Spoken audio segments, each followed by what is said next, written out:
Perkenalkan, nama saya Sandra Bangun dengan NIM 19101069 dari kelas T07B. Jika besar nanti, saya ingin menjadi seorang manajer atau pemimpin dalam suatu perusahaan. Nah, pada video kali ini saya akan mencoba membahas mengenai konstruksi dasar runtutan pada algoritma dan pemrograman menggunakan bahasa C++. Nah, salah satu konstruksi dasar yang digunakan untuk menyusun sebuah algoritma adalah yaitu konstruksi dasar runtutan ini atau algoritma sequence.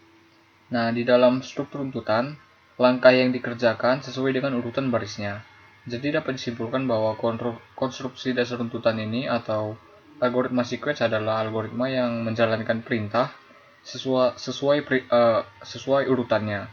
Seperti contoh pada gambar berikut, jika kita implementasikan atau simpulkan bahwa kolom ini adalah perintah 1, perintah 2, perintah 3, dan seterusnya. Jadi pengerjaannya itu sesuai urutan. Jadi dari perintah 1 ke perintah 2 ke perintah 3 dan seterusnya. Jadi untuk perintah 1 ke 3 tidak dapat langsung tanpa melalui perintah kedua. Nah, langkah penyusunan algoritma konstruksi dasar runtutan atau algoritma sequence ini yang dapat dikategorikan sebagai struktur runtutan adalah operasi output, input, dan operasi assignment atau penugasan. Nah, untuk operasi output digunakan untuk menampilkan data atau teks pada suatu piranti output seperti monitor atau printer. Nah, pada bahasa C++, perintah yang digunakan itu menggunakan perintah cout atau simbol cout. Nah, jika untuk menampilkan teks digunakan perintah seperti kolom berikut ini, yaitu cout, left shift, kemudian tanda petik, teks. Nah, pada teks ini kita ketik apa yang kita tulis atau inputkan apa yang ingin kita tampilkan atau outputkan. Kemudian petik diakhiri dengan titik koma.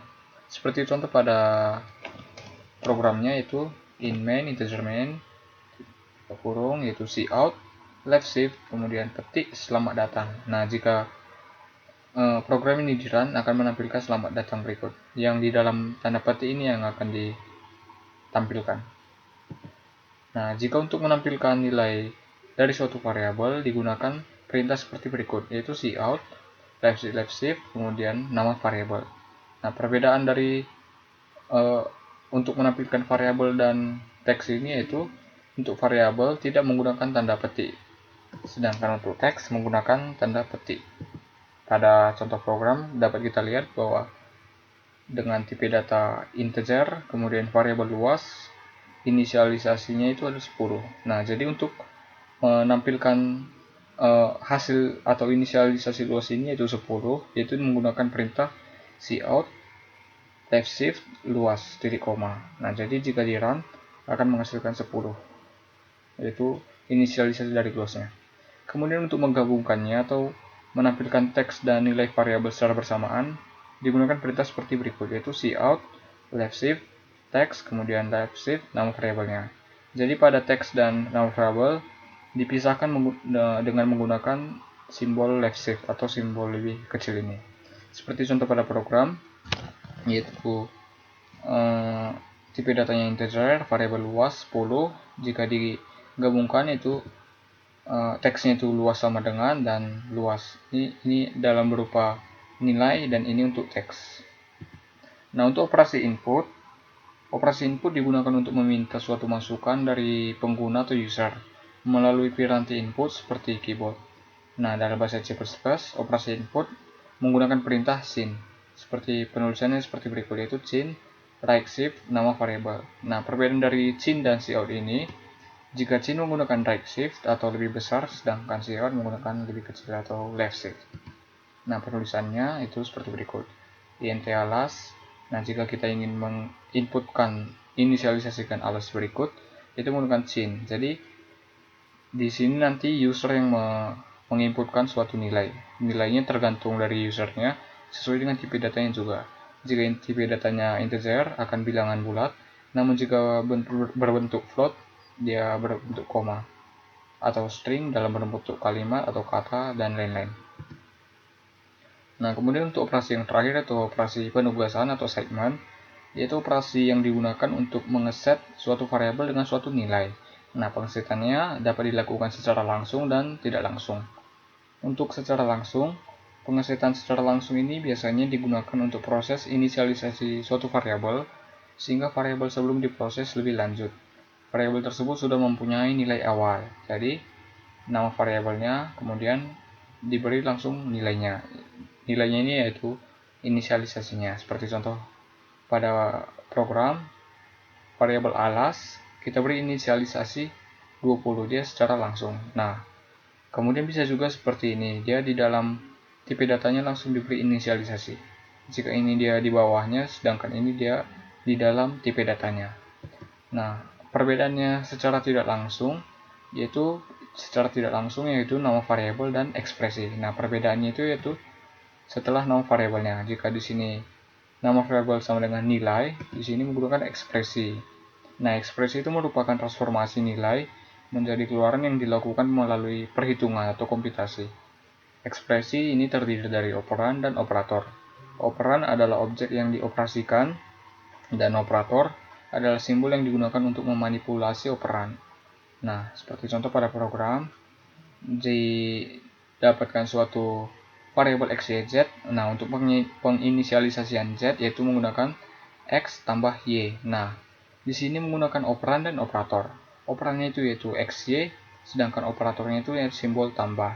Jadi perbedaannya juga dapat dilihat yaitu jika langsung hanya menggunakan operan yaitu 10 ini tanpa menggunakan operator, sedangkan tidak langsung ini menggunakan proses operator atau memiliki aritmatika dan lain-lain.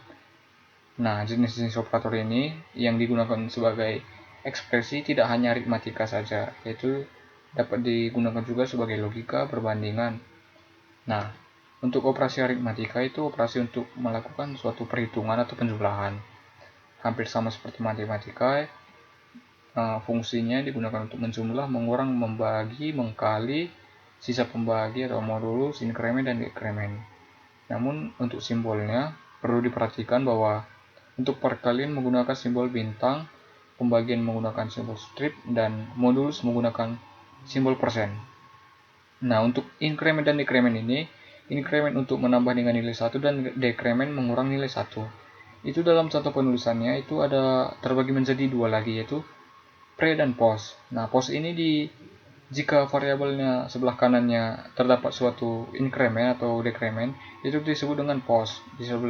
Setelah variabel ada suatu inkremen atau dekremen, itu post. Namun jika sebelum seperti ini disebut dengan pre. Nah, perbedaan dari pre dan post ini yaitu pre sebelum memasukkan nilai sebelum proses, sedangkan post setelah. Nah, kemudian ada operasi logika. Operasi untuk melogikakan itu ada AND, OR, XOR, dan NOT. Hampir sama seperti gerbang logika ya.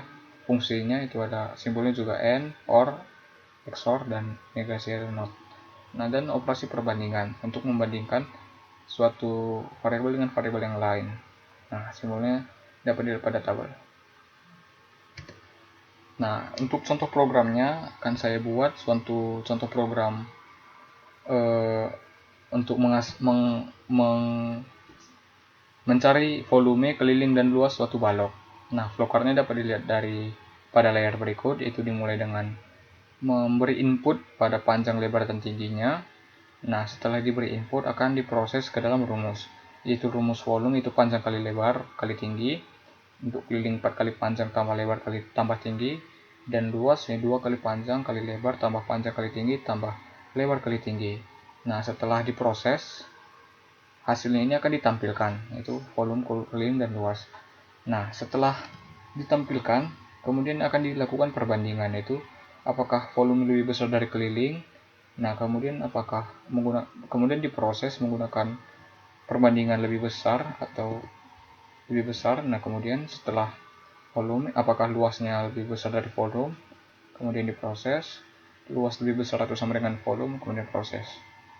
Nah, setelah proses ada convert ke lawan. Convert ke lawan ini maksudnya itu hasil dari volume, keliling, dan luas ini jika berbentuk positif akan dikonvert ke dalam bentuk negatif. Namun jika ini berbentuk negatif akan berbentuk positif. Jadi setelah dikonvert menggunakan proses bitwise not, yaitu menggunakan bitwise not atau negasi. Jadi misalnya di sini volumenya 24, di sini akan menjadi minus 24. Kemudian dikonvert. Setelah itu dilakukan perbandingan lagi, apakah sama seperti perbandingan ini atau tidak. Kemudian selesai. Contoh programnya dapat dilihat pada layar berikut ya. Itu ada saya menggunakan integer dalam bentuk bilangan bulat dan bool ini dalam bentuk perbandingan nanti. Nah, langkahnya itu adalah yang pertama meminta input yaitu cout, kemudian inputnya panjang, kemudian output lebar, cout lebar, input lebar, cout input tinggi untuk menampilkan tinggi, kemudian sin tinggi. Disuruh memasukkan nilai tingginya. Nah, kemudian memasukkan rumus yaitu volume, keliling, dan luas. Ini rumusnya untuk diproses nanti. Kemudian cout menampilkan volume dan nilai volumenya. Untuk rumus volume dapat dilihat seperti di sini. Nah, begitu juga untuk keliling dan luas. Nah, setelah melakukan perhitungan, kemudian perbandingan itu A untuk perbandingan hasil volume keliling, B untuk volume luas, dan C untuk luas dan keliling. Kemudian untuk menampilkan cout apakah volume lebih besar dari keliling atau tidak, itu kemudian menampilkan hasilnya itu A, me-outputkan A itu volume dan keliling. Begitu juga pada luas atau volume B dan C. Nah, kemudian untuk convert ke lawan, di sini saya menggunakan width tadi ya, atau negasi, kemudian decrement. Nah, decrement saya tulis di sini karena jika tanpa decrement, volumenya akan bertambah 1. Jadi misalnya pada hasil volume di atas itu 24, nah pada di sini nanti akan hasilnya 25 jika tanpa decrement. Maka saya menaruh decrement agar hasilnya sama. Begitu juga pada keliling dan luas. Nah, setelah itu dibandingkan dan diberi keterangan. Nah, jika di run akan kurang lebih akan seperti berikut. Nah, input panjang misalnya di sini ada 2, input lebarnya 3 dan input tingginya 5. Nah, hasil volumenya itu 30, kelilingnya 40 dan luasnya 62. Nah, apakah volume lebih besar dari keliling? Ternyata tidak. Kemudian luas lebih besar dari volume? Ternyata iya. Luas lebih besar sama dengan keliling? Ternyata iya. Kemudian jika dikonvert ke lawan ini 30, sedangkan di sini minus 30, 40 min 40, 62 min 62.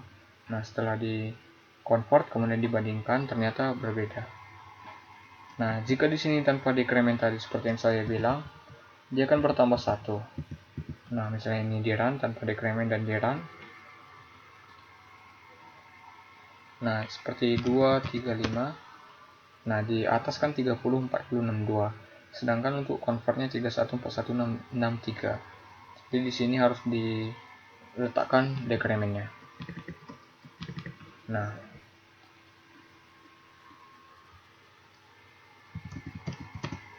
begini saja program yang saya bikin. Terima kasih. Sekian yang dapat saya jelaskan mengenai konstruksi dasar runtutan. Jika terdapat salah kata maupun penjelasan, mohon dikoreksi dan dimaafkan. Terima kasih.